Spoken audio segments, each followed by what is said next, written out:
Every year, Americans spend many hours playing, watching, listening to, and reading about sports.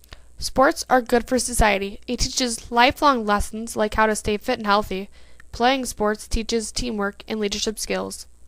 Tragically, throughout most of United States history, women were sidelined as fans. Triumphantly, Title IX has changed sports for women today.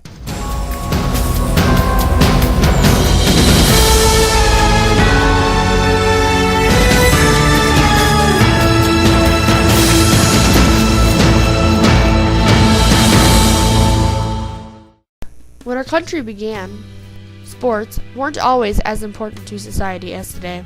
A lot of families lived on farms and sports weren't as popular. Slowly, this changed. By the mid-1800s, some people eventually moved to cities for industrial work. In city life, people could do a lot more.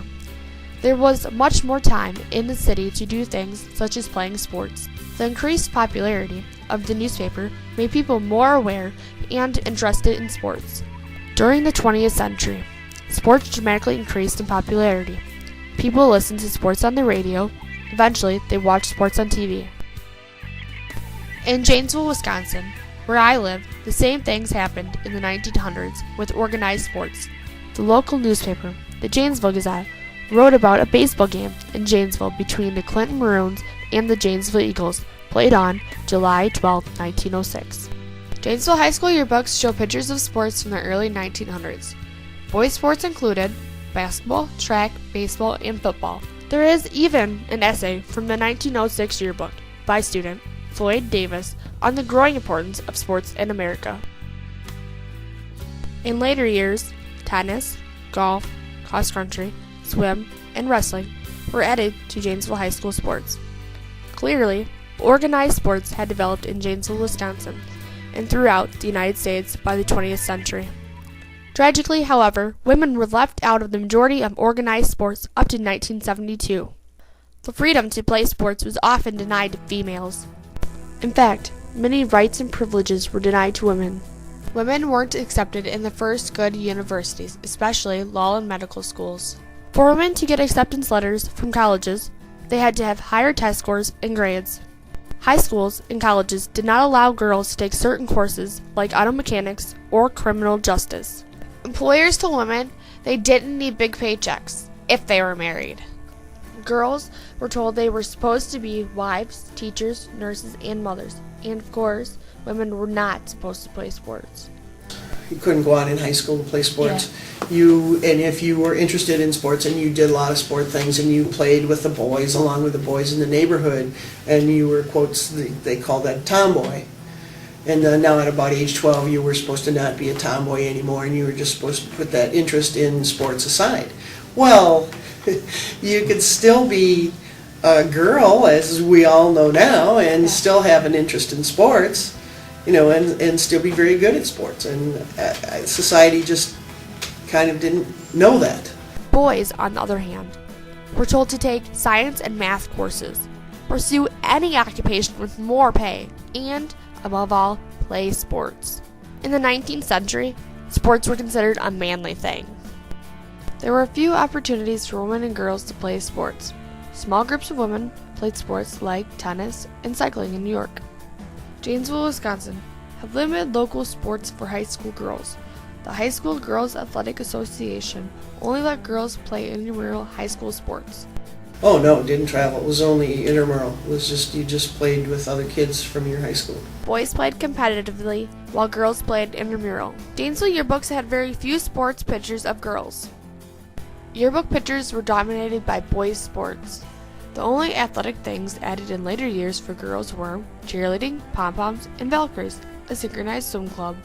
Not surprisingly, the essay on sports by Floyd Davis in 1906 yearbook didn't say anything about the growing importance of girls' sports. The Janesville Gazette ran a story in the summer of 1906 of women playing baseball in the countryside. The writer from the Gazette wrote, "Not only are the local men and boys eagerly awaiting all the games, but even the women have the fever. Some 20 fans of the fair sex drove out into the country, far from the dirt and sidewall, and played a game." The same paper wrote about a men's game between the Janesville Eagles and the Clinton Maroons, yet Janesville women had to sneak off because they weren't able to play baseball in public. Ending this discrimination was a long journey. Women started winning their rights slowly in 1848. 300 men and women were at Seneca Falls, New York, to talk about women's rights. The 19th Amendment was passed June 4, 1919, and gave women the right to vote and a say in the government. In the 1940s, women filled men's jobs because the men were off fighting in World War II. The Civil Rights Movement further inspired women to speak up. The Civil Rights Act of 1964 was supposed to help African Americans and women, but was ineffective at helping women's rights. As a result, the National Organization of Women formed protests for the equal rights of women and sparked a modern feminist movement. Now protests made Congress change the way it was thinking about women's rights. Finally, the 1972 Congress added Title IX to the 1964 Civil Rights Act.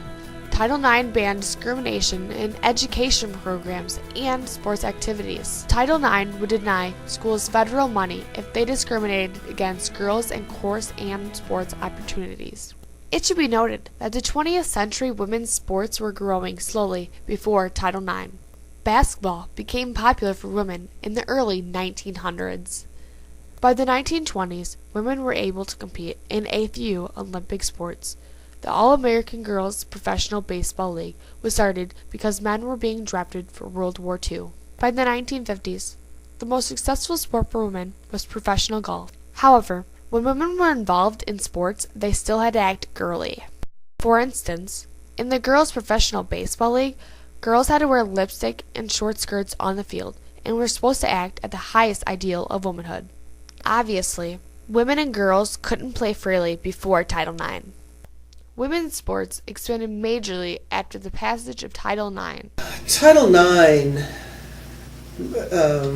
allowed high school girls, college women, to have an effect on the rest of society by their participation in sports and their overcoming some of the stereotypes that existed in society. And Title IX really helped that. After the passage of Title IX, competitive high school sports were added for girls in their place in 1973. This included swim, tennis, volleyball, track, and basketball. Gymnastics was added for girls. Ironically, gymnastics was only a competitive boys' sport before 1975 in Janesville.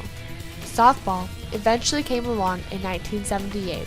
Cross-country in 1981, and girls soccer 15 years ago. What happened with girls' sports in Janesville is what was going on all around the country after Title IX. College added sports for women. Professional sports came along. In 1996, the NBA approved the establishment of the Women's National Basketball Association, and the Olympics set up an equal amount of sports for women and men. Discrimination against women in sports was a tragedy. Before Title IX, women were denied the benefits of sports. Women weren't given the opportunity to develop lifelong skills such as staying fit and healthy, leadership skills, and teamwork. Title IX has been a triumph for women and girls.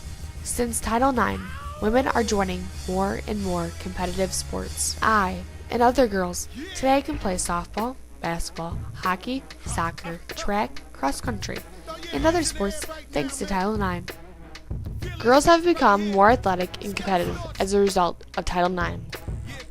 Title IX is a home run, a goal, the winning point for girls in sports.